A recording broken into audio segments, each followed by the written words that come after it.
गौराग्रगण्यगणगोत्रगणोरुहारं गौरङ्गगूढतमगोप्यदकल्पवृक्षं गोपालगाढरतिदां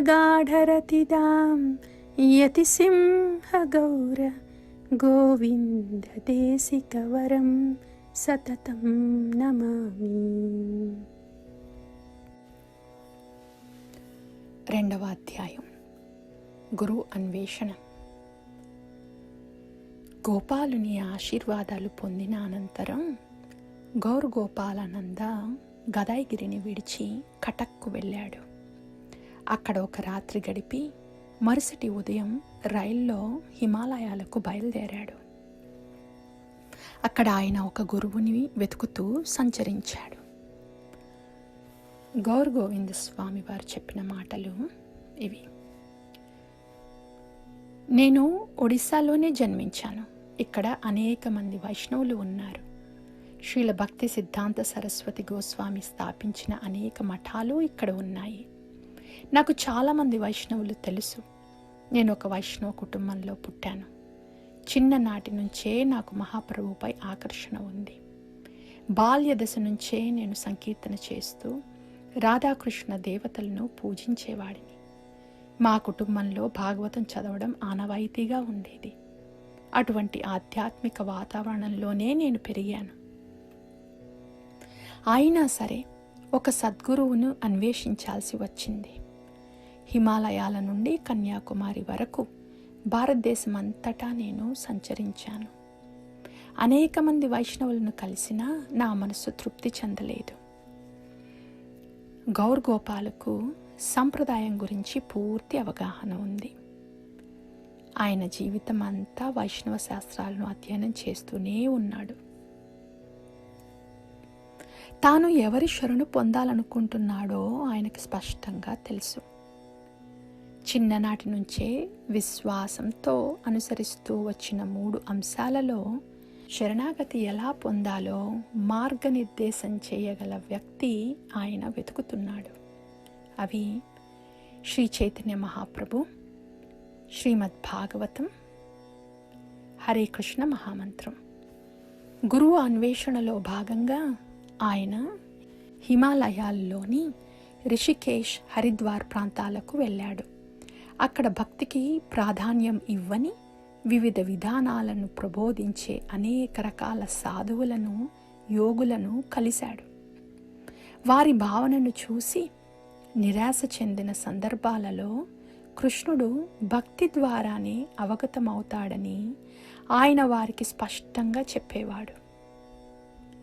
దీనికి ఆధారంగా అనేక శాస్త్ర ప్రమాణాలను ఉటంకించేవాడు. అందులో ఆయనకు అత్యంత ప్రియమైన శ్లోకాలలో ఒకటి కృష్ణుడు ఉద్ధవునికి చెప్పిన ఈ వాక్యం. భాగవతం 11:14-20. న సాధయతి మాం యోగో న సాంఖ్యం ధర్మ ఉద్ధవం న స్వాధ్యాయస్తపస్త్యాగో యథా భక్తేర్మమూర్ఛితాం. ఓ ఉద్ధవా, నా భక్తులు నాపై చేసే నిర్మలమైన భక్తి సేవ నన్ను వారి వశంలోకి తీసుకువస్తుంది. యోగం, సాంఖ్యతత్వం, ధర్మకర్మలు, వేదాధ్యయనం, తపస్సు లేదా త్యాగం ద్వారా నేను వశం అవను. నన్ను భక్తి ద్వారానే చేరవచ్చు. గోవింద స్వామి వారు చెప్పిన మాటలు. నేను ఒక హై స్కూల్ ఉపాధ్యాయుడిగా పనిచేశాను. నా ఉద్యోగాన్ని వదిలేశాను. నా కుటుంబాన్ని కూడా వదిలేశాను. నాకు 7 పిల్లలున్నారు. నాకు భూములున్నాయి. ప్రభుత్వ ఉద్యోగంలో 25 సంవత్సరాల సేవ ఉంది. పెన్షన్ హక్కు కూడా ఉంది. అయినా ఇవన్నీ త్యాగం చేసి ఇంటిని విడిచిపెట్టాను. భారతదేశం అంతా సంచరించాను. అనేక మంది వైష్ణవులను, జ్ఞానులను, యోగులను కలిశాను. వారితో చర్చలు జరిపాను. అప్పుడు నేను వారికి ఇలా చెప్పేవాడిని, శాస్త్రం ఇలా చెబుతుందని. హరిర్నామం హరిర్నామం హరిర్నామ ఏవ కేవలం కలౌ నా అస్తి ఏవ నా అస్తి ఏవ నా అస్తి ఏవ గతిరన్యథా. కలియుగంలో కృష్ణుని పవిత్ర నామజపమే యుగధర్మం, ఈ యుగానికి సరైన మార్గం. అప్పుడు ఈ యోగాసనాలు, హఠయోగం, ధ్యానయోగం వంటి శారీరక కసరత్తులన్నీ ఎందుకు చేయాలి?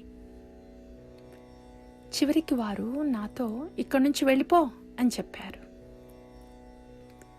నేను సరే ధన్యవాదాలు, వెళ్తున్నాను అని చెప్పాను.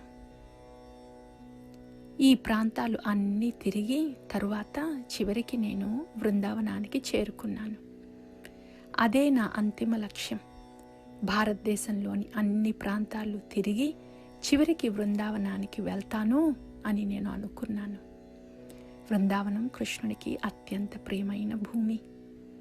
ఆయనకు ఎంతో ఇష్టమైన బృందావనంలో కృష్ణుడు నాపై తన కృపను కురిపిస్తాడనే నమ్మకం నాకు సంపూర్ణంగా ఉంది. రైలు టికెట్ తీసుకునేందుకు డబ్బులు లేకపోవడంతో గోర్గోపాలనంద టికెట్ కలెక్టర్ను ఒప్పించి మధుర వరకు ఉచిత ప్రయాణానికి అనుమతి పొందాడు. అది సెప్టెంబర్ 1974.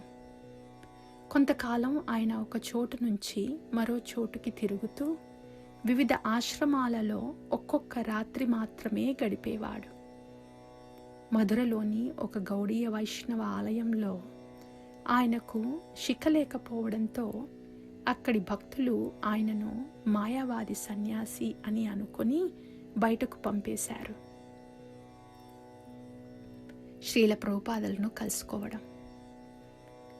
గౌర గోవింద స్వామి ఇలా అన్నారు, బృందావనంలో అనేక ఆశ్రమాలు ఉన్నాయి, అనేక మంది వైష్ణవులు ఉన్నారు. అక్కడ 4 రకాల వైష్ణవులు కనిపిస్తారు. ఒకరు రామానుజాచార్యుల అనుచరులు, రెండోవారు నింబార్కాచార్యుల అనుచరులు, మూడోవారు మధ్వాచార్యుల అనుచరులు, నాలుగోవారు విష్ణు స్వామి సంప్రదాయ అనుచరులు. వారి ఆశ్రమాలన్నిటినీ నేను దర్శించాను. ప్రతి చోట సంకీర్తన జరుగుతూ ఉండేది. ప్రవచనాలు, తరగతులు కూడా నిర్వహించేవారు. బృందావనంలో అనేక అపసంప్రదాయాలు కూడా ఉన్నాయి. వాటన్నిటినీ కూడా నేను సందర్శించాను. ఒక్కొక్క చోట ఒక్కొక్క రాత్రి గడిపి వారి స్థితిని పరిశీలించాను. అయినా నాకు తృప్తి కలగలేదు. నా హృదయం ఎక్కడా ఆకర్షితం అవ్వలేదు. ఒకరోజు నేను రమణరేతి రోడ్డులో నడుస్తుండగా ఒక బోర్డు కనిపించింది. ISKCON, international society for Krishna consciousness, సంస్థాపక ఆచార్యులు హిస్ డివైన్ గ్రేస్ ఏసీ భక్తి వేదాంత స్వామి ప్రభుపాద. అక్కడ నిర్మాణ పనులు అప్పుడే ప్రారంభమయ్యాయి. పునాదులు తవ్వుతున్నారు. ఆ సమయంలో అక్కడ కొన్ని మట్టి గుడిసెలు మాత్రమే ఉన్నాయి. ప్రభుపాదుల గది మాత్రమే సరిగ్గా ఉన్న ఒక ఇల్లు. ఇది ఏమిటో చూద్దాం అని నేను అనుకున్నాను. ఆశ్రమంలోకి వెళ్ళాను. అక్కడ తలగీసిన పాశ్చాత్య భక్తులను చూశాను. వారికి శిఖలు, తిలకాలు ఉన్నాయి. జపమాలలతో నామజపం చేస్తున్నారు. వారిలో ఒక భక్తుడు నాకు బ్యాక్ టు గాడ్ హెడ్ అనే పత్రికను ఇచ్చాడు. నేను పేజీలు తిరిగేసి చూస్తున్నప్పుడు, అయ్యో, ఇదే నేను వెతుకుతున్నది, శ్రీమద్ భాగవతం, శ్రీ చైతన్య మహాప్రభు, ఇవన్నీ ఇక్కడే ఉన్నాయి అని అనిపించింది. అప్పుడు సంస్థాపక ఆచార్యులు అయిన ఆయన దివ్యకృపాశీల ఏసీ భక్తి వేదాంత స్వామి ప్రభుపాదులను కలవాలనే ఆసక్తి నాకు కలిగింది. అదృష్టవశాత్తు ఆయన అక్కడే ఉన్నారు. ఒక భక్తుడు నాతో ముందుగా, మీరు ఆయన కార్యదర్శిని కలవాలి, ఆయన మీకు ప్రభుపాదులతో కలిసే సమయాన్ని ఏర్పాటు చేస్తారు అని చెప్పాడు. బ్రహ్మానంద స్వామి ప్రభుపాదుల కార్యదర్శి. నేను అక్కడికి వెళ్ళి ఆయనకు నా నమస్కారాలు అర్పించాను. స్వామీజీ, దండవత్ ప్రణామాలు. నేను ఆయన దివ్యకృప శ్రీల ఏసీ భక్తి వేదాంత స్వామి ప్రభుపాదులను కలవాలని కోరుకుంటున్నాను దయచేసి నాకు ఒక అపాయింట్మెంట్ ఏర్పాటు చేస్తారా? అది మధ్యాహ్నం సమయం.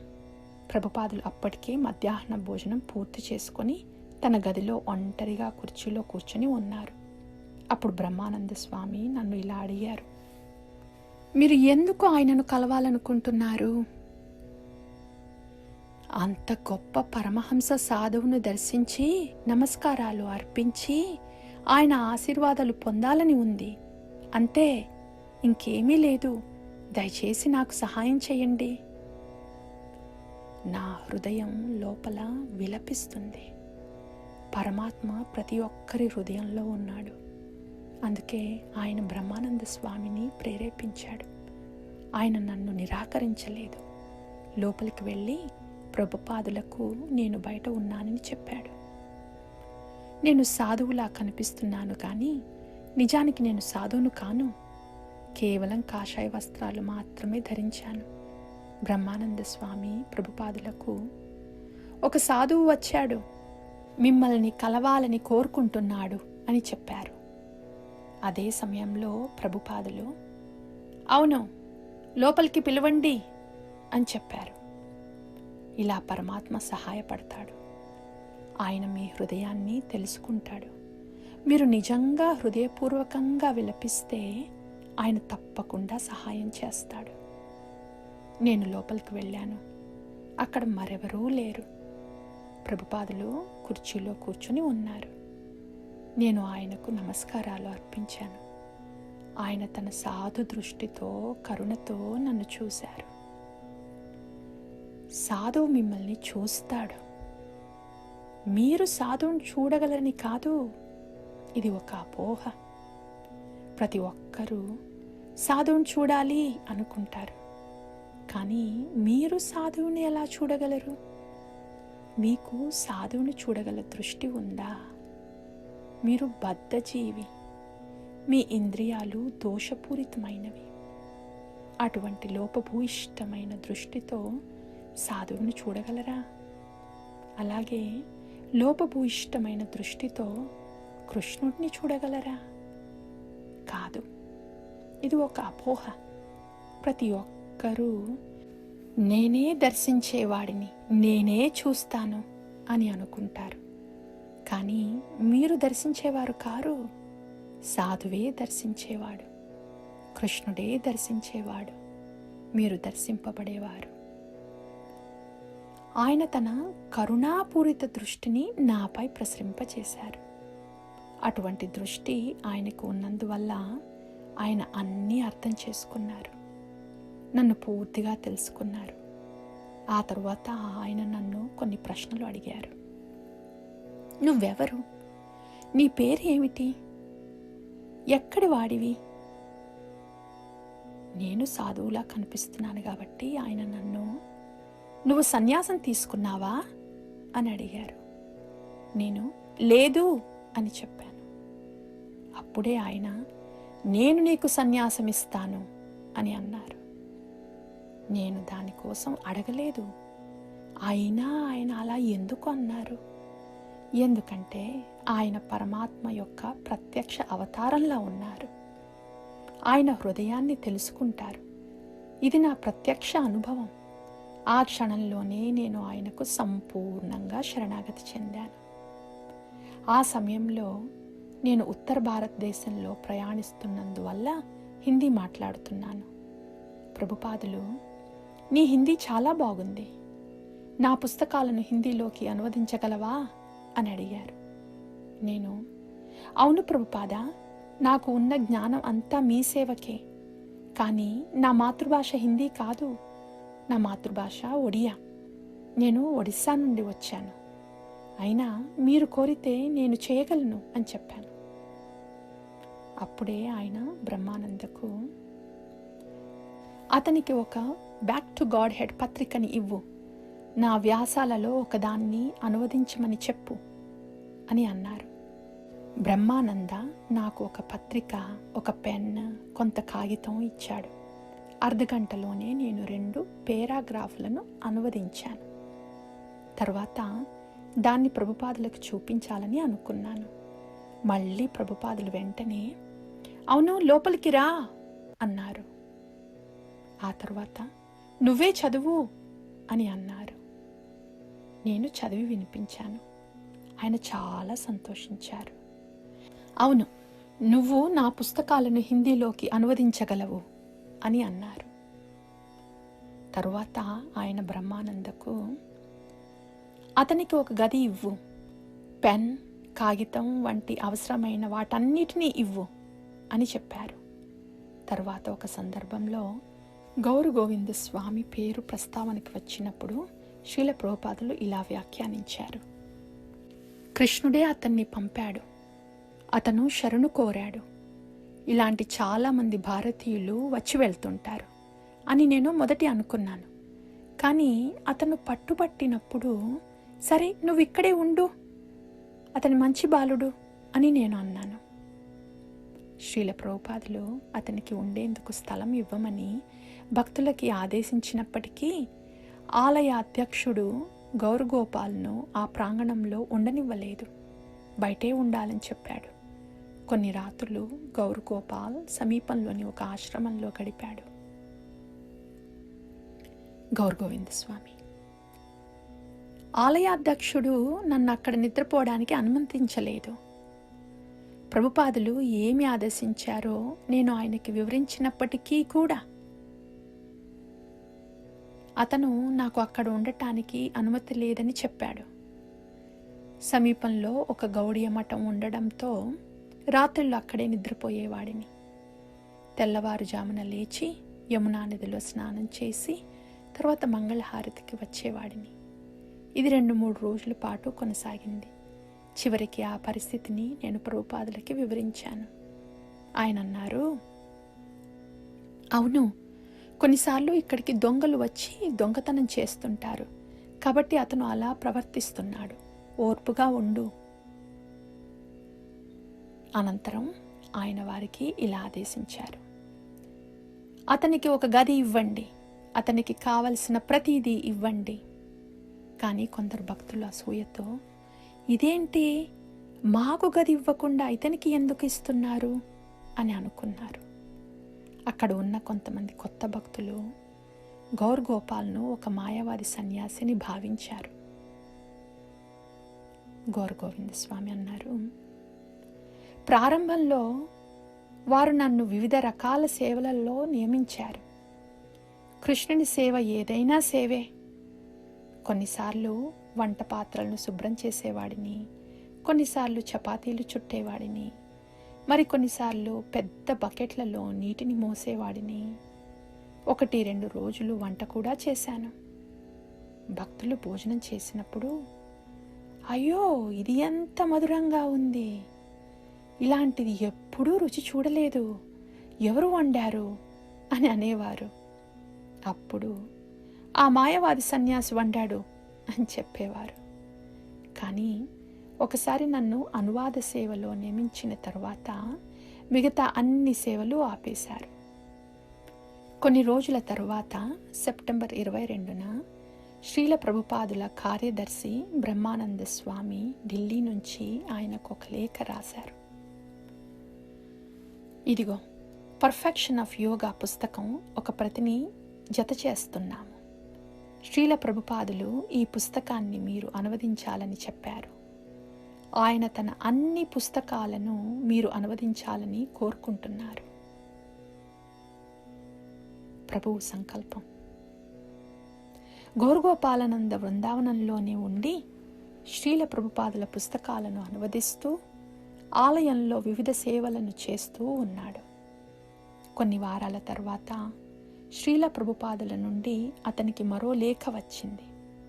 ఆ లేఖ ప్రభుపాదుల ఆదేశానుసారంగా ఆయన కార్యదర్శి బ్రహ్మానంద స్వామి రాసి ప్రభుపాదులే సంతకం చేశారు.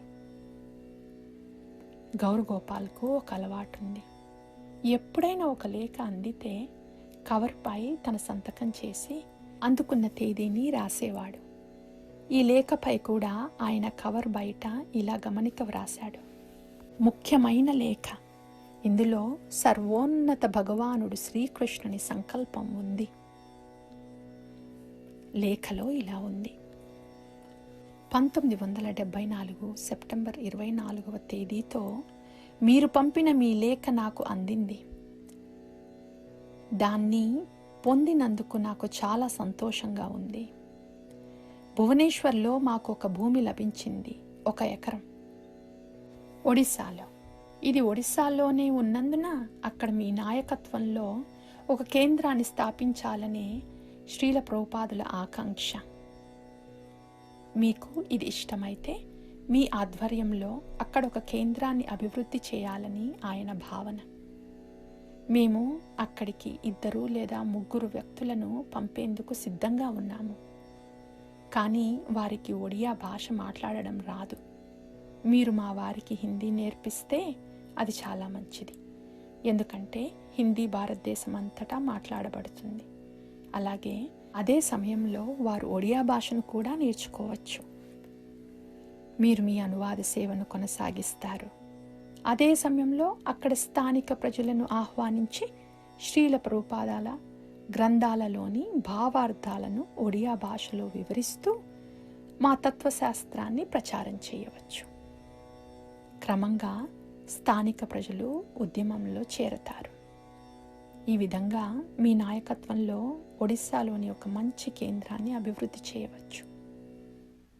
అంటే హిందీ అనువాద పని కొనసాగుతుంది, విదేశీయులకు హిందీ బోధన కొనసాగుతుంది.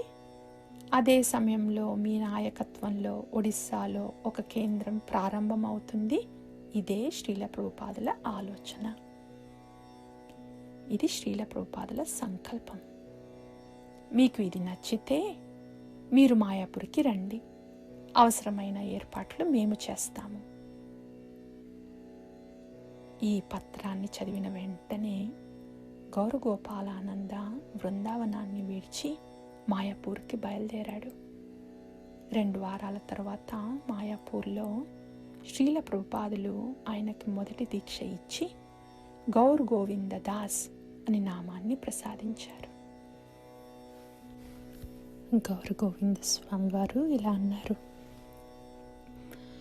మాయాపూర్ నుండి ప్రభుపాదులు నాకు ఒక లేఖ పంపించారు. ఆ లేఖను ధనుంజయ దాస్ తీసుకుని వచ్చారు. అందులో ప్రభుపాదులు ఇలా వ్రాశారు: ఒడిశాలోని భువనేశ్వర్లో ఒక భూభాగం అందుబాటులో ఉంది. అది కోల్కతాకు చెందిన శ్రీ విజయానంద కనోంగో గారు మరియు ఆయన భార్య శ్రీమతి ఛబీ కానోంగో గారు దానం చేస్తున్నారు. మీ నాయకత్వంలో అక్కడ ఒక మంచి కేంద్రాన్ని అభివృద్ధి చేయాలనే నా కోరిక. మీకు అంగీకారం అయితే మాయాపూర్కు రండి. ఈ విషయంపై మనం మాట్లాడుకుందాం. ఆ లేఖని అందుకున్నప్పుడు నాకు అపారమైన ఆనందం కలిగింది. కృష్ణుడు మరియు మహాప్రభు అంత కరుణామయులుగా ఉన్నారు కాబట్టి ఒడిశాలో ఉండాలని నా కోరికను నెరవేర్చబోతున్నారు అని అనిపించింది. నేను మాయాపూర్కు వెళ్ళాను. అక్కడ ప్రభుపాదులు నన్ను తన శిష్యుడిగా స్వీకరించి దీక్ష ఇచ్చి గౌర్ గోవింద్ దాస్ అనే నామాన్ని ప్రసాదించారు. శ్రీమతి ఛబీ కొనుంగో గారు విజయానంద కొనుంగో గారి భార్య. విజయానంద కొనుంగో గారు బీహార్ రాష్ట్ర మాజీ గవర్నర్ అయిన నిత్యానంద కొనుంగో గారి కుమారుడు. కృష్ణ చైతన్యాన్ని ప్రపంచమంతటా విస్తరింపచేసిన శ్రీల ప్రభుపాదుల మహత్తర కార్యాన్ని ప్రశంసిస్తూ ఛబీ కొనుంగో గారు భువనేశ్వర్లో ఇస్కాన్ కార్యాలయం కోసం ఒక భూభాగాన్ని దానం చేశారు. గౌర్ గోవింద స్వామి వారు ఇలా అన్నారు: అంతర్జాతీయంగా అన్ని చోట్ల విస్తరించిన ప్రభుపాదుల సంఘం ఒడిశాలో ఎందుకు ప్రసిద్ధి కాలేదు అని నేను ఎన్నోసార్లు ప్రభుపాదులని అడిగాను. ఆయన ఎప్పుడూ మౌనంగా ఉండేవారు, సమాధానం ఇవ్వలేదు. దాని వెనుక ఉన్న రహస్యం ఏమిటోనని నాకు ఆశ్చర్యంగా అనిపించేది. ఒకరోజు శ్రీ విజయానంద కొనుంగో గారు నా ప్రశ్నకు సమాధానం చెప్పారు. ప్రభుపాదులు ఒడిశాకు ఎందుకు వెళ్ళాలని కోరుకోలేదో ఆయన వివరించారు.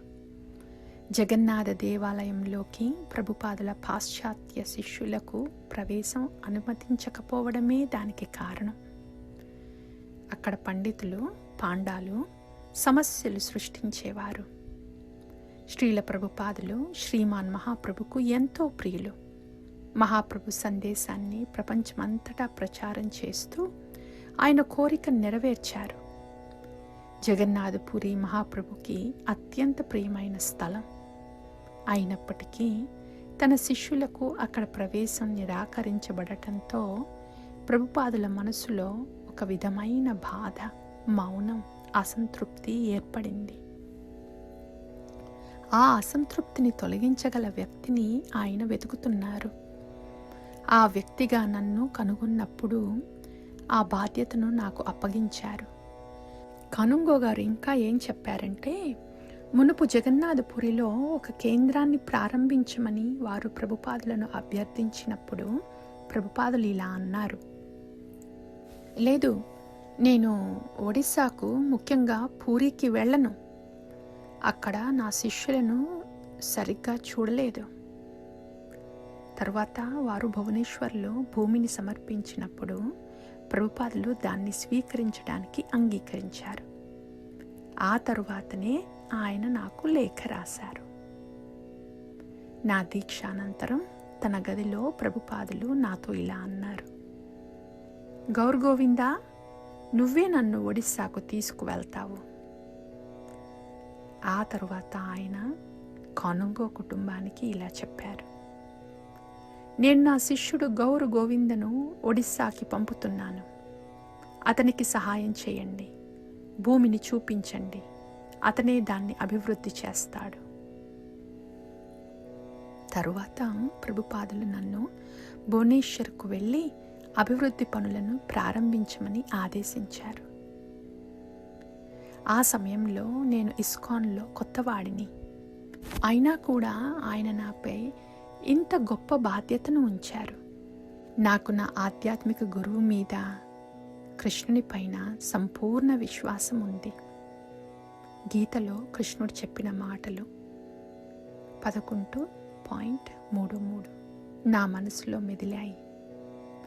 నిమిత్త మాత్రం భవసవ్యసాచి.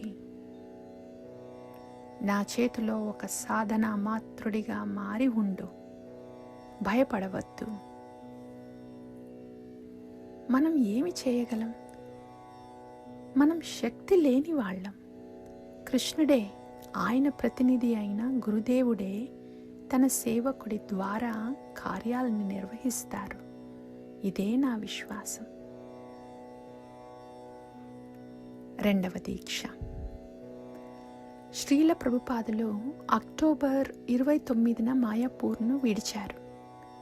నవంబర్ 15న ఆయన గౌర్ గోవింద్కు ఒక లేఖ రాసి వెంటనే ముంబైకి రావాలని ఆదేశించారు. ముంబైలోనే శ్రీల ప్రభుపాదులు ఆయనకి రెండవ దీక్ష ఇచ్చారు. అలాగే ఒడిశాలో ప్రచారం చేయాలనే తన కోరికను మళ్ళీ ఆయనకు వివరించారు. భగవత్ దాస్ శ్రీల ప్రభుపాదుల ఒక అమెరికన్ శిష్యుడు.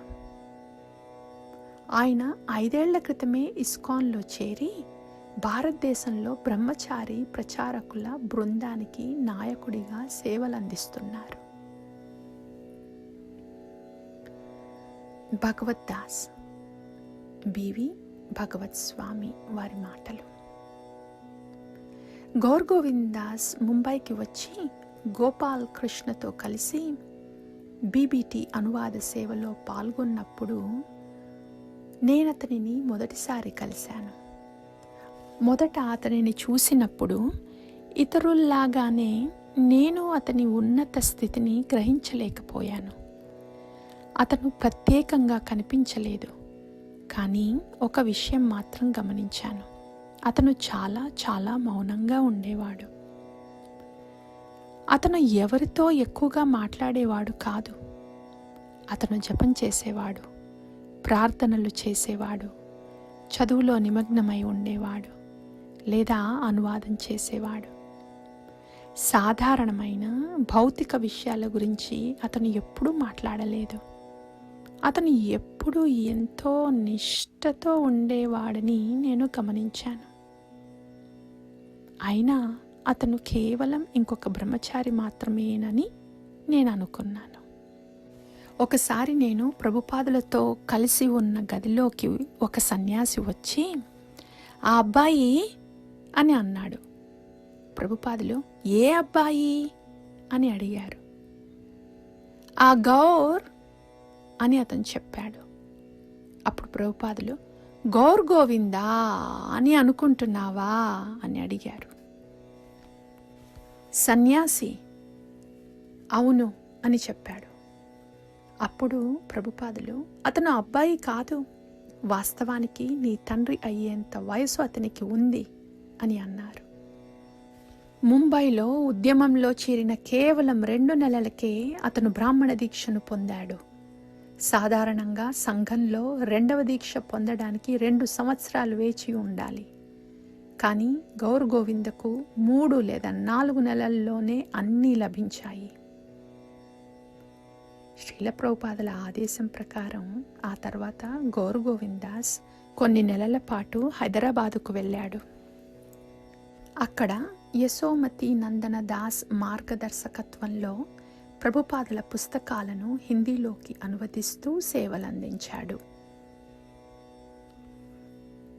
ఆనందమయ దాస్ ఇలా అన్నారు,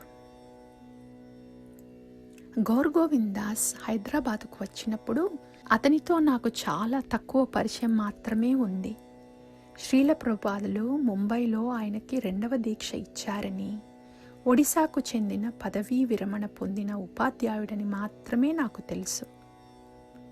హైదరాబాద్లో నాంపల్లి స్టేషన్ రోడ్లో ఏర్పాటు చేసిన తాత్కాలిక భవనాలలో ఇతర బ్రహ్మచారులతో కలిసి అతను నివసించేవాడు. అతను చాలా మౌనంగా ఉండేవాడు. ఎవరికీ తన విషయాలు చెప్పేవాడు కాదు. తన రోజులను పూర్తిగా అనువాద పనిలోనే గడిపేవాడు. అతను ఉపన్యాసాలు ఇవ్వలేదు, భజనలకు నాయకత్వం వహించలేదు. అతను అంత వినయంగా ఉండడంతో అతని ఆధ్యాత్మిక మహత్వం గురించి లేదా అతని భవిష్యత్తు గొప్పతనం గురించి నాకు ఎలాంటి ఊహ కూడా లేదు.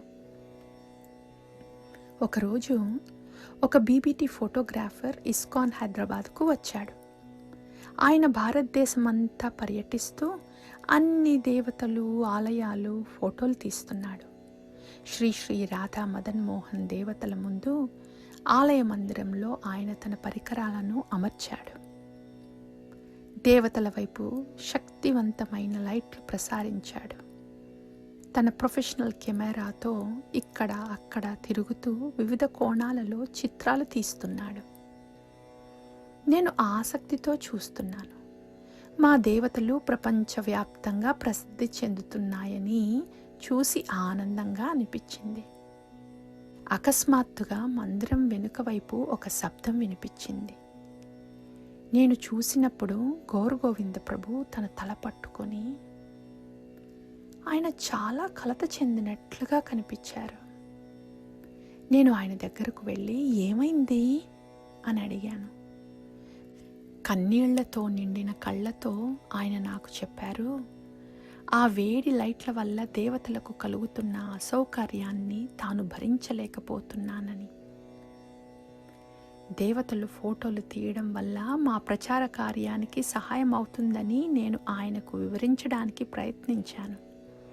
కానీ ఆయన నా వాదనలేమీ వినడానికి సిద్ధంగా లేరు. ఆయన దృష్టిలో దేవతల సౌఖ్యమే ఏకైక ముఖ్యమైన అంశం. హైదరాబాద్ నుండి గౌర్ గోవింద్ దాస్ వార్షిక గౌర పూర్ణిమ మహోత్సవం కోసం మాయాపూర్కి తిరిగి వెళ్ళాడు. అక్కడ ఆయన మళ్ళీ శ్రీల ప్రభుపాదుల్ని కలిశాడు. బివి భగవత్ స్వామి వారు ఇలా అన్నారు, 1975 మార్చిలో చైతన్య మహాప్రభువు మహోత్సవం కోసం మేమందరం మాయాపూర్కి వెళ్ళాము. శ్రీల ప్రభుపాదులు భువనేశ్వర్లో కొంత భూమిని దానం చేయించుకున్నారు.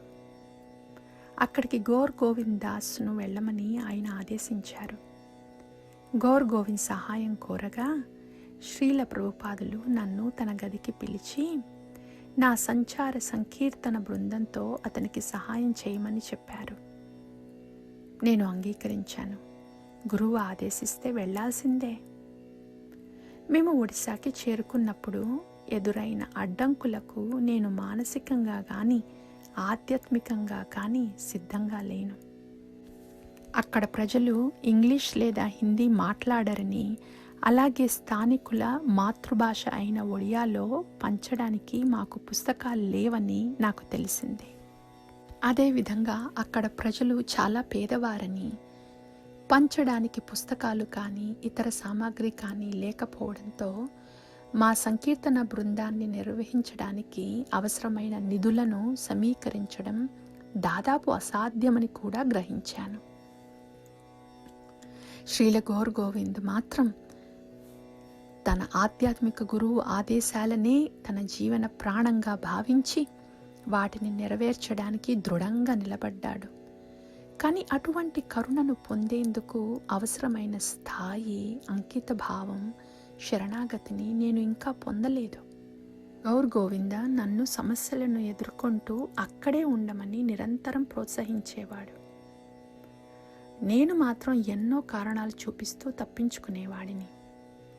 నా అతిపెద్ద కారణం ఏమిటంటే సంకీర్తన నిధులు వేగంగా తగ్గిపోతున్నాయి.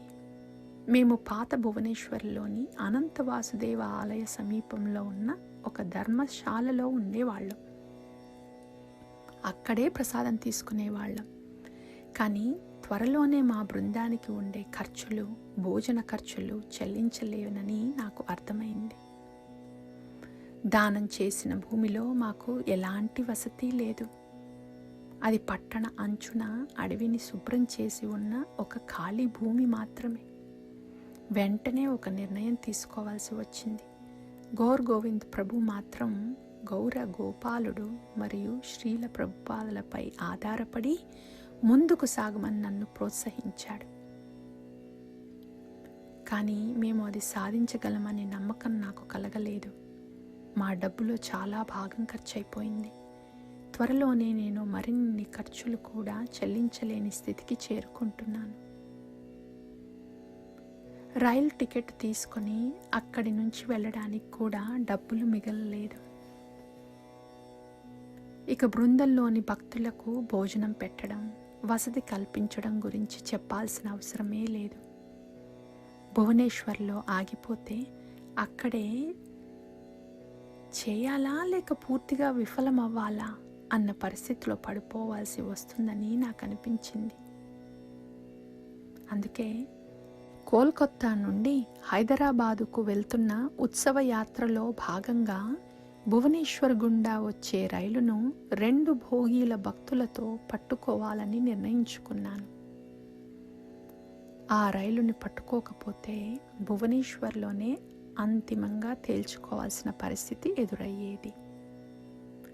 ఆధ్యాత్మిక పురోగతి కోసం నాకు ఎదురైన ఈ కఠిన పరీక్షను నేను అర్థం చేసుకోలేకపోయాను, అంగీకరించలేకపోయాను. శ్రీల ప్రభుపాదుల భావంతో ఆధ్యాత్మిక గురువు ఆదేశాలను నెరవేర్చడానికి అన్నిటినీ త్యాగం చేయడానికి సిద్ధంగా ఉన్న గౌర్ గోవింద్ ప్రభువు ఎన్నిసార్లు అడ్డుకున్నప్పటికీ ఆయన అభ్యంతరాలను పక్కకు పెట్టి నేను బృందాన్ని హైదరాబాదుకు తీసుకువెళ్ళి శ్రీల ప్రభుపాదులను దర్శించేందుకు వెళ్ళిపోయాను. దీనితో 2వ అధ్యాయం సమాప్తం.